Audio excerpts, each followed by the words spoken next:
Like, look at this shit. My car is beyond fucking dirty and salty. Let's see what my daughter say. Dad, I can't see out the window.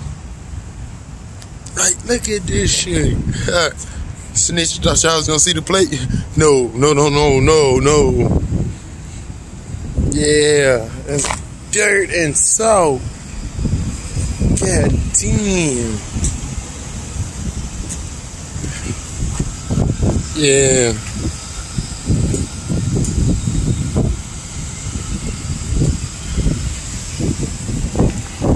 My car just out here all bad.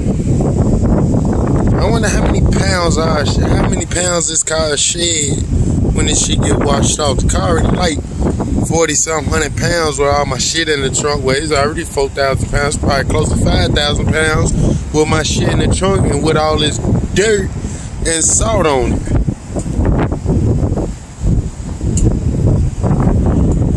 Dirty as hell.